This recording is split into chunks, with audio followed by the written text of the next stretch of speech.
At the dawn of the 16th century, beneath the scorching heat of the Middle East, two colossal empires were on a slow, inevitable collision course. On one side stood the Ottoman Empire, armed with gunpowder, shaking the world with its unshakable stability, and surging forward under the command of a fierce, uncompromising ruler, Selim the Grim. On the other side was the deeply rooted Mamluk Sultanate, the undisputed master of the Middle East for 250 years, the guardian of the Holy Lands, and fiercely proud of its invincible cavalry, yet secretly decaying from within. These two great Turco-Islamic states had, in truth, been fighting a silent shadow war for years. The Mamluks' backdoor alliances with the Ottomans' greatest eastern rival, Safavid ruler Shah Ismail, and their incitement of border principalities had paved the way for an inevitable demise. The region could no longer contain both powers.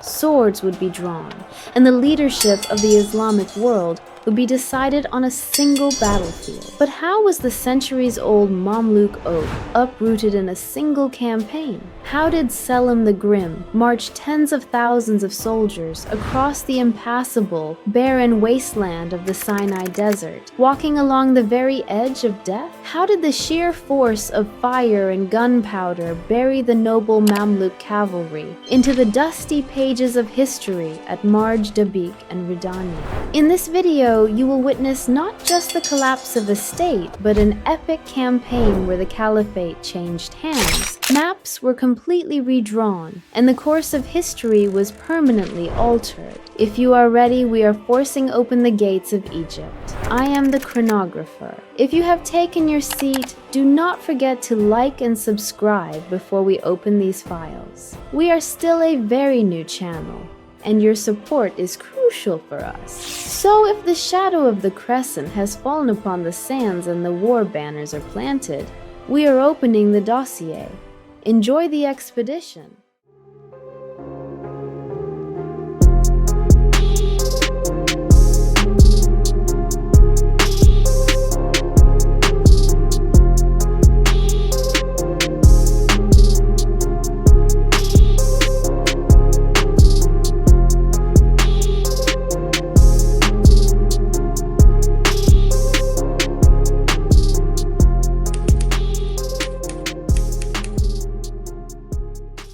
The year was 1514. Selim the Grim had dealt a devastating defeat to Shah Ismail on the plains of Chaldiran, obliterating the greatest threat in the east. Yet exactly at this moment, he felt the cold chill of betrayal at his back. The Mamluks, who for centuries had held the esteemed position of the elder brother in the Islamic world, were terrified by this unstoppable rise of the Ottomans. Though appearing neutral on the surface, the Mamluk Sultan al-Gawri was secretly corresponding with the Safavids, slowly weaving a web of alliances against the Ottomans. While Selim was on his eastern campaign, al-Gawri had brought his massive army all the way to Aleppo under the guise of mediation.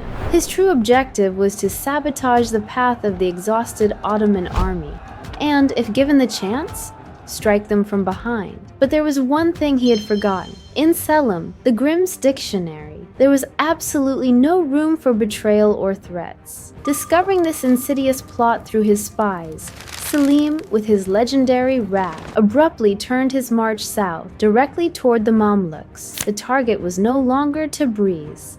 It was Cairo. When the calendars turned to August 24th, 1516, two colossal armies faced off on the plains of Marj Dabiq, near Aleppo. This was no ordinary battle. It was the fatal collision of two different eras, two completely different military doctrines. The Mamluk army was supremely confident in their legendary mastery on horseback, their Damascus swords, and their medieval warrior spirit. Standing against them, however, were the masters of fire, gunpowder, and iron, who had already completed their military revolution. The fate of the battle was decided by the Ottomans' flawlessly executed plan. Using a system called Tabur Sengji, the wagon fort, The Ottomans chained supply wagons and heavy cannons together, constructing a virtually impenetrable fortress right on the open battlefield. The proud Mamluk cavalry charged this fortress in relentless waves, but they had never faced such organized industrial firepower before. Before they could even get within sword's reach of the Ottoman infantry, they melted away beneath the deadly shadow of the cannons and the musket-wielding janissaries. The slaughter lasted only a few hours. The elderly Mamluk Sultan al-Ghawri, who had descended upon Aleppo with treachery and pride, could not bear the shock of seeing his centuries-old army torn to pieces before his very eyes. He suffered a fatal stroke and died on his horse right there in the blood-soaked dust of the battlefield. When the sun set, the fate of the Middle East had been rewritten. The gates of Syria, Palestine, and Lebanon were thrown wide open to the Ottomans. However, for Selim, this was never enough. The head of the serpent had to be crushed. Cairo had to fall, but to achieve this, he had to cross a hellscape that no great army in history had ever dared to traverse: the Sinai Desert. The victory at Marj Dabiq was not an end.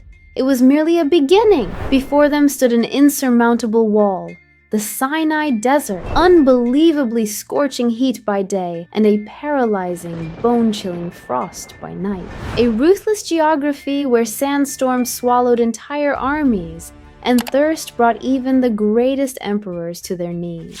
Throughout history, even Alexander the Great had to abandon half his army to the merciless fate of the sands when crossing this desert. In Cairo, the newly ascended Mamluk Sultan, Tumanbay, was a young, brave, and highly intelligent leader. He relied heavily on this desert, viewing it as his greatest ally. He did not even consider it possible for the Ottomans to cross this sea of sand with their thousands of soldiers and heavy artillery. To him, the desert would swallow Selim's army, and Tumanbay would leave the survivors to the glory of his sword. The plan seemed flawless. However, Selim the Grim's will was harsher than the laws of nature. In the early days of 1517, the massive Ottoman army plunged into the heart of the desert. And right in those days, a mysterious natural phenomenon occurred that would change the course of history. Heavy torrential rains poured for days upon a desert that normally would not see a single drop of water. The rain packed down the shifting, swamp-like sands, hardening them almost like concrete. The Ottomans' massive, cumbersome cannons traversed the desert slowly but relentlessly, as if rolling on a paved stone road. Chronicles tell that during the march, Sultan Selim abruptly dismounted his horse and began to walk on foot. Seeing this, all his soldiers dismounted as well, marching through the deep sands alongside their sultan. Just as the soldiers were utterly exhausted, a legendary whisper spread through the ranks, turning the army's morale to steel. How can we ride on horseback when the Prophet Muhammad himself walks before us? A mere 13 days. The Sinai Desert, believed to be completely impassable, the graveyard of countless empires, was shattered in just 13 days. In his palace in Cairo, Tumanbay froze with the news that the Ottoman army had crossed the desert intact and was rapidly advancing upon him. Egypt's impenetrable shield was broken and defenseless. There was no longer anywhere to hide, no desert to escape into. The cold breath of war had reached the gates of Cairo, and a deep, ominous hum was beginning to envelop everyone's bones. Having crossed the Sinai Desert, the Ottoman army reached the plains of Ridaniya, just outside Cairo on January 22, 1517. Tumanbay was well aware of the impending doom. Yet, unlike Kansu al-Ghawri, he was not a leader who would surrender on the battlefield. At Ridaniya, much like the Ottomans had done at Marj Dabiq, he ordered the construction of a massive defensive line consisting of entrenched static cannons and deep trenches. His goal was to strike Selim with his own weapon, firepower. However, Selim the Grim's military genius came into play once again. Ottoman intelligence had already discovered that Tumen Bey's cannons were fixed, and their trajectory could not be altered. Instead of attacking from the front where Tumen Bey expected, Selim marched his army around Mount Muqaddam, flanking and encircling the Mamluk lines from the rear and the sides. The fixed cannons, weighing tons, on which Tumen Bey had so heavily relied, were left entirely useless, blind to the Ottoman army attacking from behind. Before the battle had even truly begun, the Mamluk defense was paralyzed. But Tumen Bey never gave up. With a terrifying courage born of absolute desperation, he gathered the most elite unit of Mamluk cavalry and launched a suicidal charge directly at Selim the Grim's command tent, the very heart of the Ottoman formation. His objective was to cut off the head of the serpent, to kill the Sultan himself. A blood-curdling clash, rarely seen on any battlefield, ensued. Tumen Bey's knights carved their way through the Ottoman ranks and reached the very center. But instead of Selim's tent, they mistakenly attacked the tent of the Grand Vizier, Hadim Sinan Pasha, striking him down.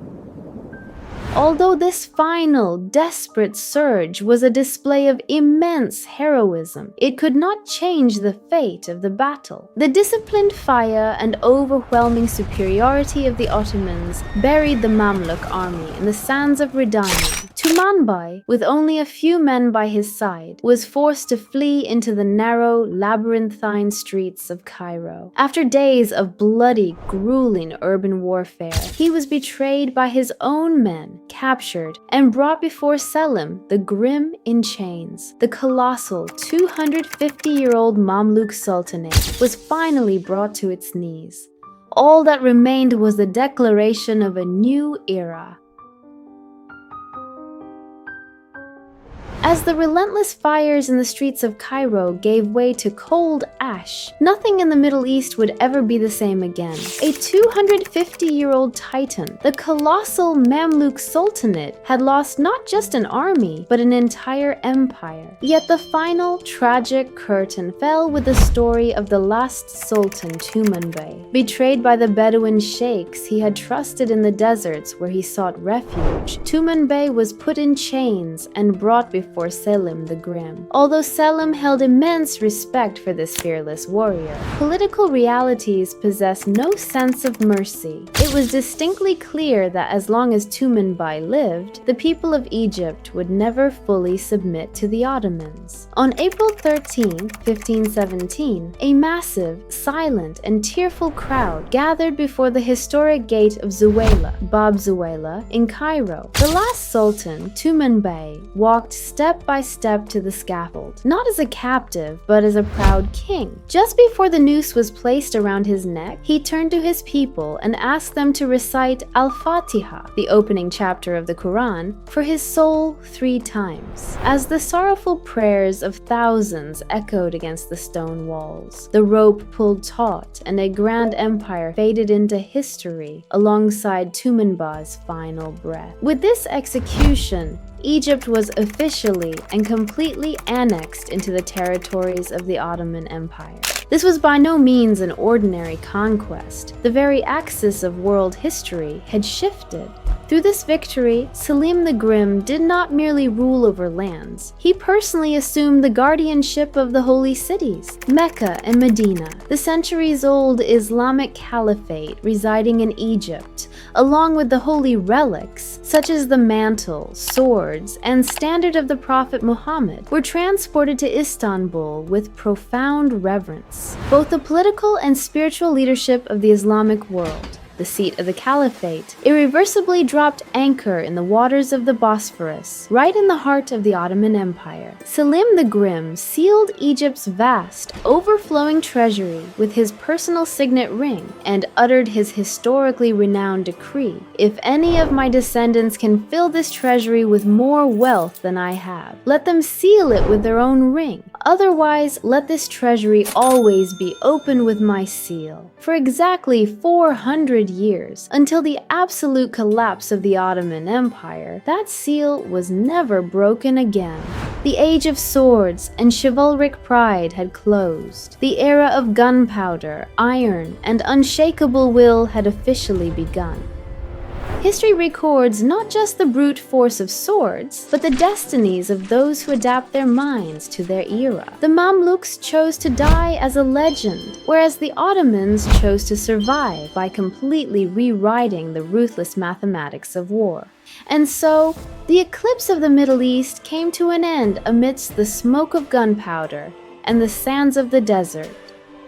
If you wish to descend deeper into the shadows of this epic conflict, to read in unvarnished detail about the terrifying artillery barrage at Marj Dabiq, the complete strategic architecture of the wagon fort, Tabor Chengi, Selim's incomprehensible logistical genius in the Sinai Desert, and Tumanbay's bloody, glorious final stand in the streets of Cairo.